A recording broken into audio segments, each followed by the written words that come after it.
right, welcome. So that's a little snippet of the kind of stuff that we're going to be trying to help you get into your playing in this video.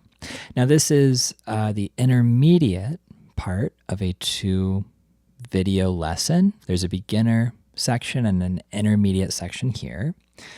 So if you're watching this, I'm assuming that you already have some good familiarity with the root-5th octave concepts that we're going to look at today. If that's not the case and you're maybe here by mistake, go back to that beginner video. I'll include a link below. It'll walk you through things in detail, kind of starting from ground zero and building up.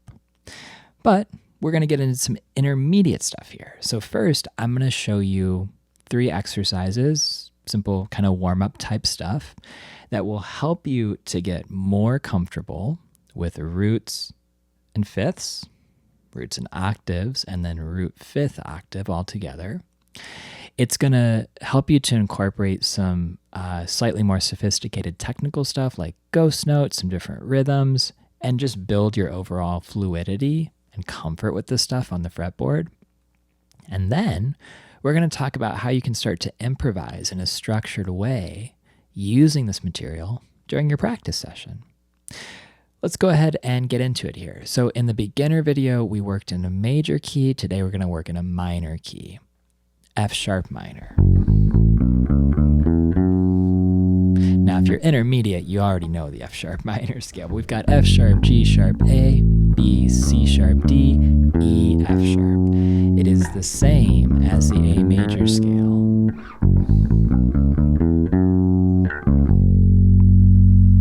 Working in a minor key is going to allow us to get into some minor harmony in this video as well, which is always a fun thing. Let's start with a warm-up exercise for developing fifths a little bit better. We're working in a minor key. Again, we're going to go up and down the scale to start, and then I'm going to show you some other things. We're going to go up and down the scale, playing a pair of fifths on every single scale degree. F sharp, G sharp, A, all the way up to the next F sharp. Now, since this is an intermediate video, let's think a little bit more about the harmony we're implying here.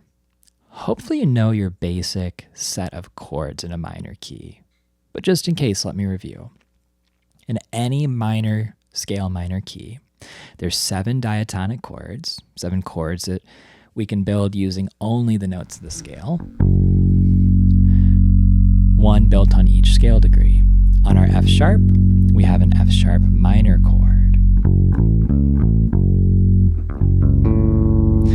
On our G sharp, we have a G sharp diminished chord. On our A, we have an A major. We have a B minor. We have a C sharp minor. We have a D major. We have an E major. And we're back to our F sharp.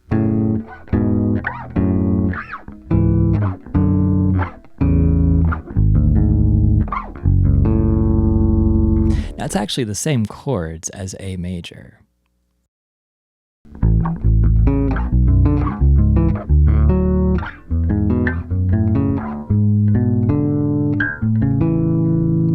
But because F sharp is our root, the numbers are different. We've got a minor 1, diminished 2, major 3, minor 4, minor 5, major 6, major 7, minor 1. Now, you might say, hold on, I think I've seen a major 5 in a minor progression before, and you have, but that's coming from a different scale. That's getting into harmonic minor and melodic minor. Set that to the side for now. Minor 5 for this video. So we've got these 7 diatonic chords, and when we play a fifth, we're just implying one of those chords. It's a power chord version, right? So we're going to go through the scale, and in a simpler version, we would just play the broken fifths.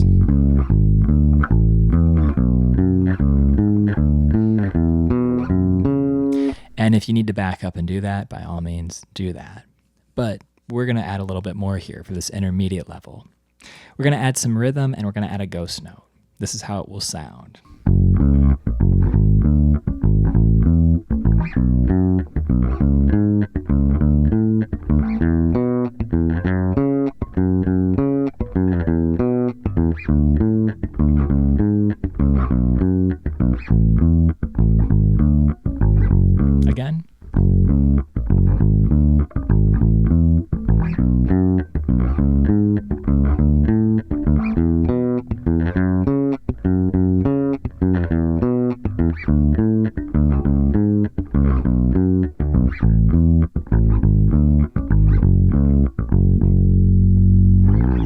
You don't have to play it as fast as that, or you might play it way faster than me.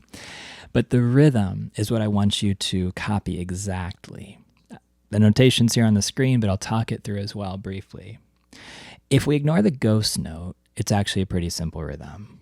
1 and 2 and. Nope, that's not right. 1 and 2 and. Low, high, pause, low. 1 and 2 and 3 and 4 and 1 and 2 and 3 and 4 and. Start there if you need to. Do the whole scale that way. Slow it down. Once you're ready, that ghost note is simply a 16th note pickup leading into the final low octave in each scale degree. 1 and now we're ready for our ghost note. 2 E and so it's on the E if you're counting 16th notes. 1 E and 2 E and 3 E and 4 E and 1 E and 2 E and 3 E and 4 E and. Now here's a good general rule with this kind of stuff. Count it at first. Count it as you play to make sure that you can do that, to make sure that you really do understand how these notes are lining up with the grid. 1 E and 2 E and 3 E and 4 E and. But once you can do that, stop counting. Play along to a drum loop or a metronome and then focus on feeling it without counting it. Because in a real musical situation, you do not want to be counting.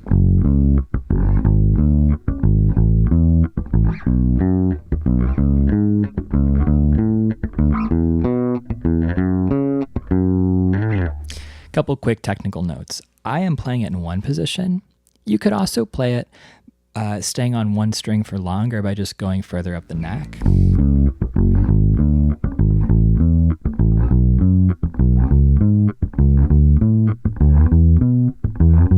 You can go all the way up, or you could just do it on the based on the E and A string.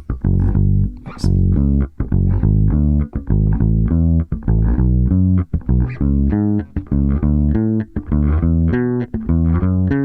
And end with the high fifth F sharp and C sharp up here. I'm doing it down in one position just because I like to work on positional stuff these days. It also forces you to change strings more often, which is good practice. Now this is really going to sharpen up your raking over here because all of those ghost notes should be raked into the low octave. You do not want to alternate something like that.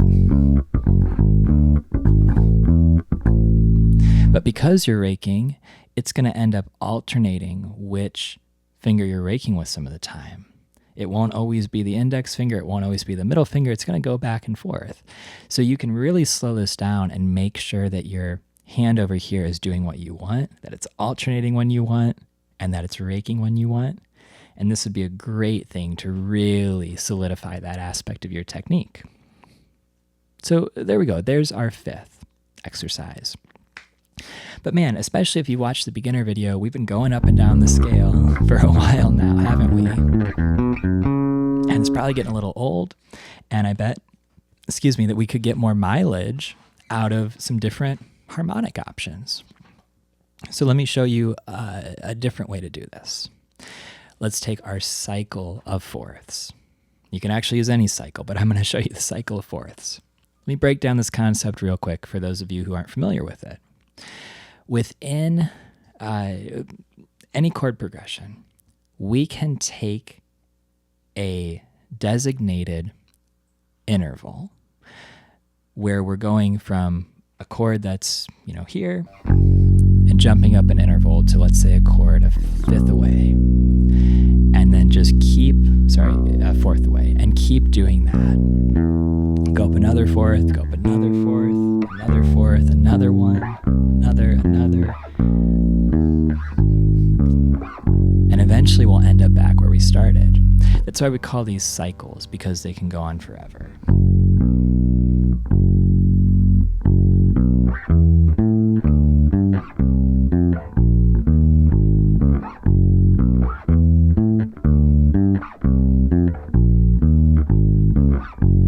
It'll go on forever, and you can't tell where it starts and where it stops. Now, often when people talk about practicing cycles, they're talking about this full cycle of fourths where you kind of go through all 12 notes, basically. But you can also have a cycle within a key.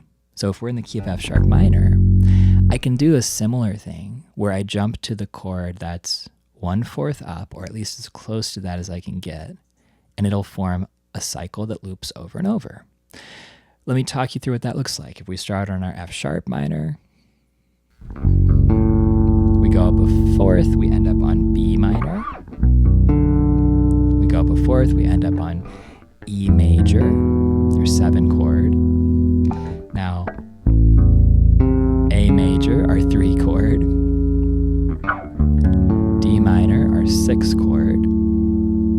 Now, if we go up a fourth, we get to G, but that's not a diatonic note. So the closest we can do is go to our G sharp diminished, the 2 chord. C sharp minor, our 5 chord.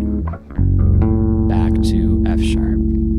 F sharp minor, B minor, E major, A major, D major, G diminished, C sharp minor, F sharp minor, and it starts over.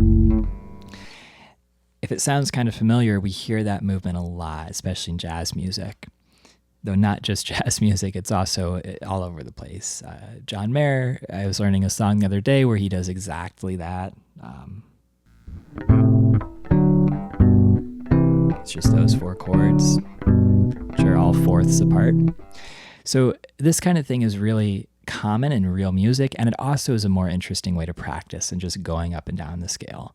What if we did the same exercise with these same rhythms over this cycle? Here's how it would sound.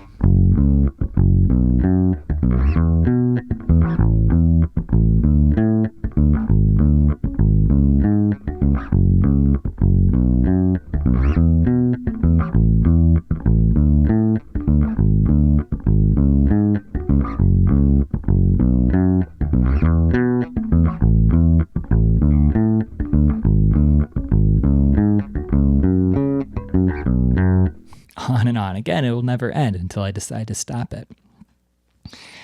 That's a really great practice device because it's going to help you to start to hear the harmony of chords moving by fourths, and it's going to get you out of just thinking up and down a scale, which is a fine starting point, but we need to get out of that if we want to get into more real musical content. Okay, now the last thing I'll say, similar to the beginner video, the other thing you can do is you can take any chord progression you might encounter in the wild, in the real world, and just practice this rhythm over it. I just mentioned that song, the John Mayer song, which I didn't plan. I just mentioned that here. What if I did this with that?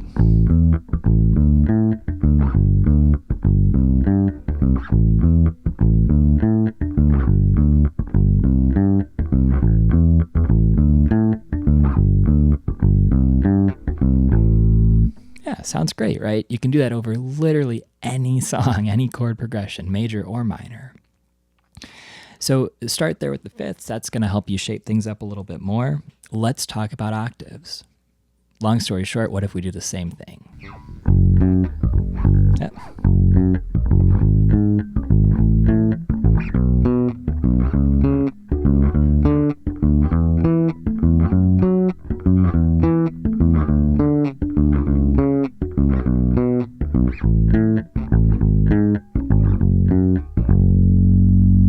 Yeah, that works, right? Now I've got to go further up the fretboard because octaves require 3 strings. So I could do an octave down here, but it'd be real awkward.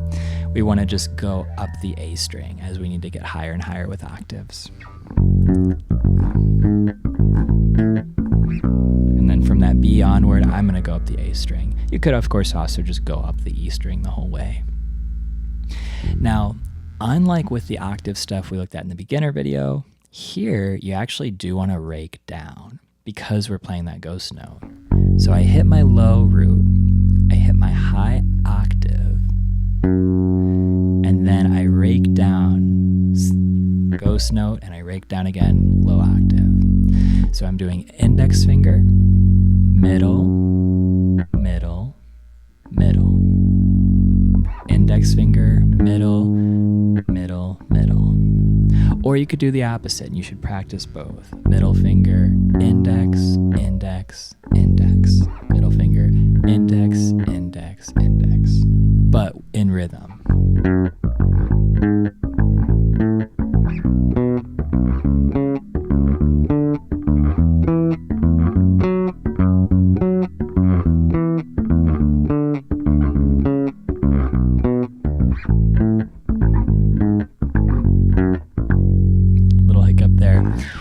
Maybe you repeat the F sharp at the end like I did there just to make it an even number of measures.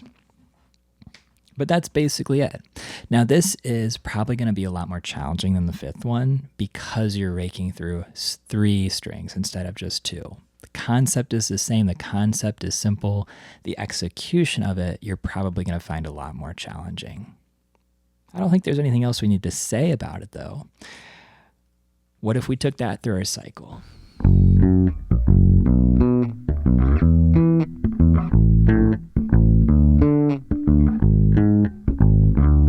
Nope. I panicked.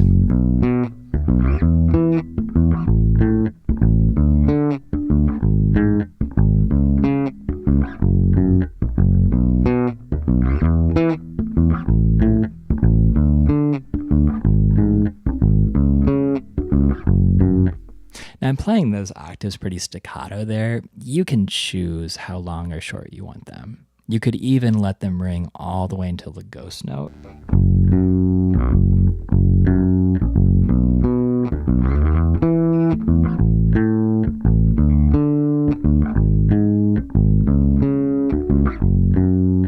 Yeah, that does sort of work. Or you could play them real short.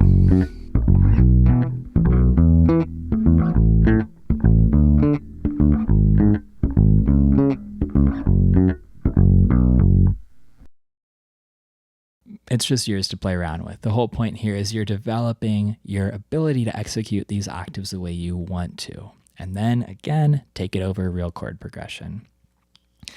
All right, one more exercise thing before we look at improvising a bit. Let's combine root 5th octave. So in the beginner video, we did a simple exercise where we went...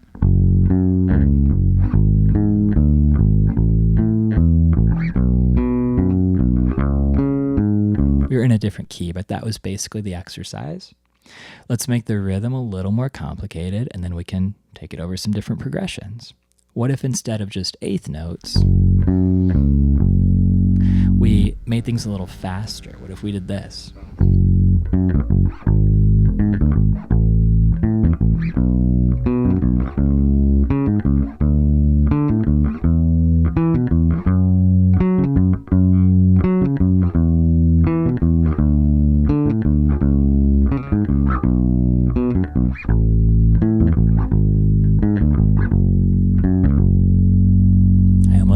Gave you a chord substitution, which I don't want to do. So that G sharp is where you're going to do a diminished, because that's what's diatonic. And there, again, we talked about this in the other video, but you can't roll down there. You got to do 3 different fingers. But for all these, you're going to rake through 3 strings. So again, that aspect of the technique might be fairly challenging.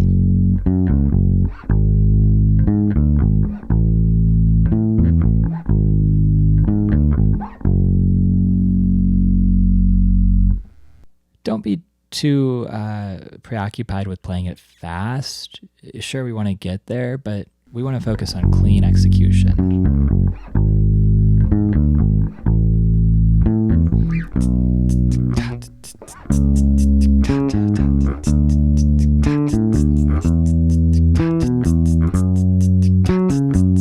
Imagine playing that with a drum loop. That would be perfect.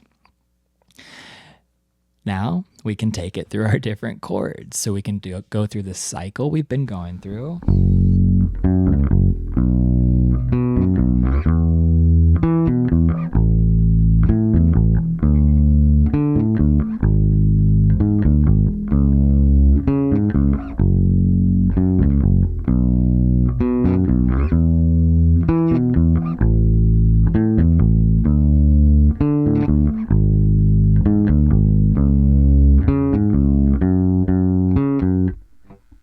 And we can go with real songs.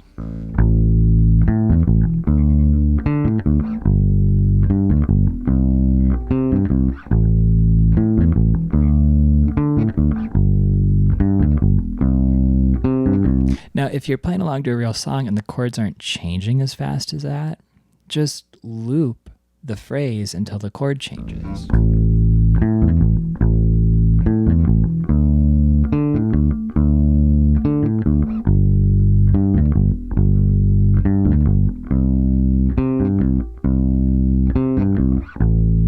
Like that. That's one option. The other option would be to play it and then improvise.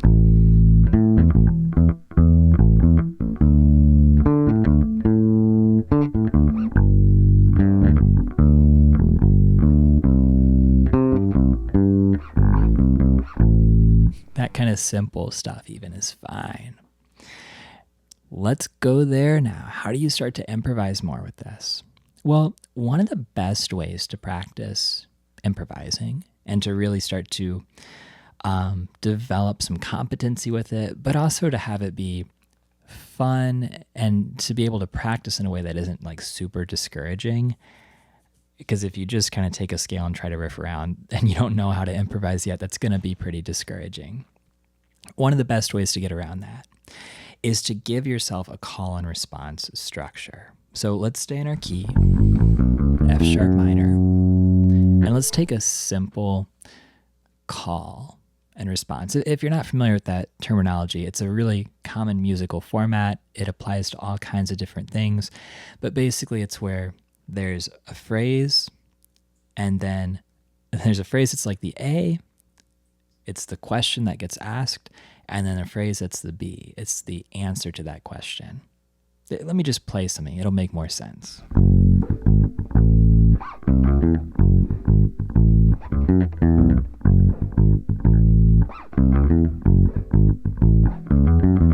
Question, answer, question, answer. I can't talk and play when I do that, but you get the idea.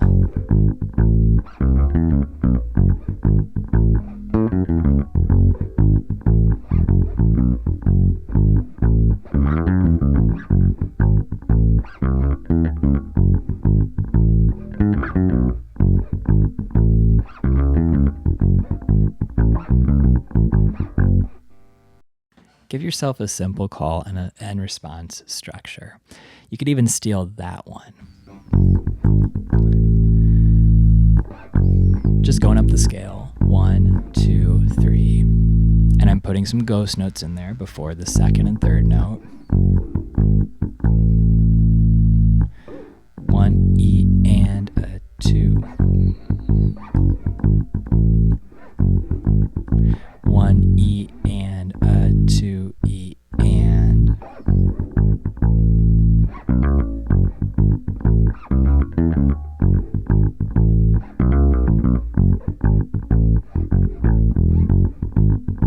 So you could do that for improvising in general, but we want to get this root fifth octave stuff going, right? So how does that work? Well, let's slow it down.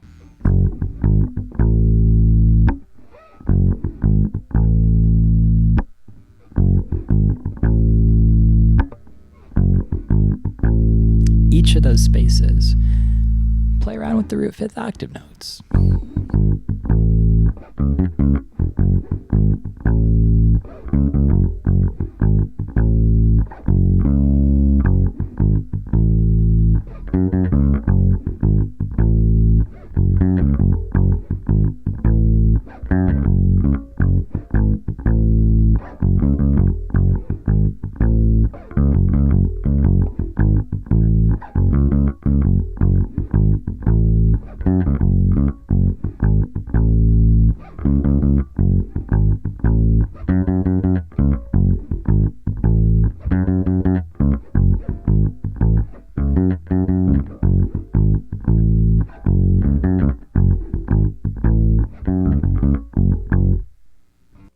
only 3 notes, so it's not going to feel like you have a ton to work with, but start there, just the F sharp, root 5th octave stuff.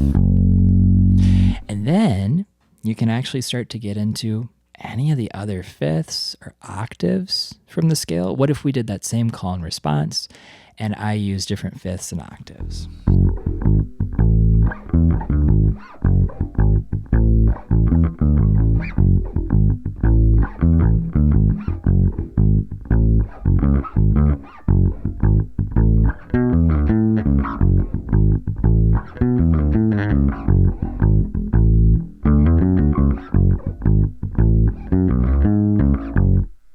That was actually just fifths. I didn't even get into the octaves yet. Cool, there's a lot of neat vocab there, right? What if I did root 5th octave all through the different notes of the scale? Just to be clear, all I'm saying is I can play root 5th octave shapes, vocab, starting on any of the notes from the F sharp minor. If I do it on the G sharp, it's going to be that diminished shape with the flat fifth. I'm just using the notes of the scale. Same thing we practiced going up and down the scale. Now I'm just using it in a context. I'm just making a decision in the moment. I'm going to grab this one and I'm playing it. And I'm kind of letting my ear and my hand take me where they will.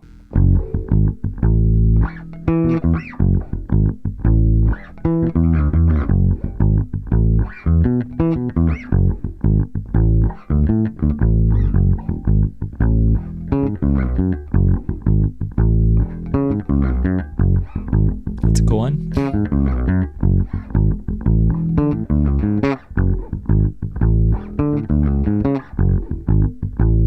Okay, great. Now, if you were to really slow this down, you could get even more in there. This is turning out to be a little faster than I intended with that small space, but you get the idea of this exercise.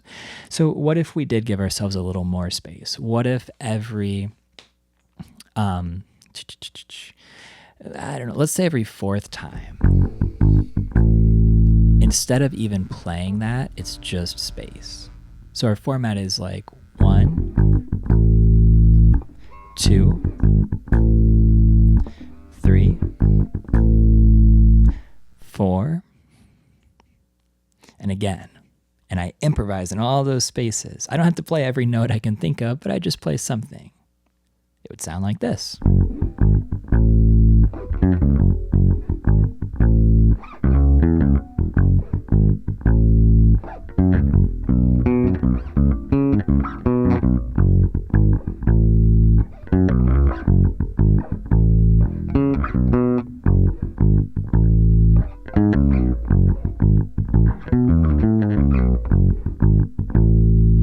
All right, neat, right? It starts to sound like real music. And that's a super simple thing, right? We're playing 1, 2, 3. We're only using diatonic notes, basically just using root 5th octave. I might have snuck a few pentatonic things in there, blues scale, but really simple vocab. If somebody told you, I'm going to play a bass line with root 5th octave and pentatonic scale, you probably would expect it to be simple and not that interesting, right? But that actually starts to sound pretty musical.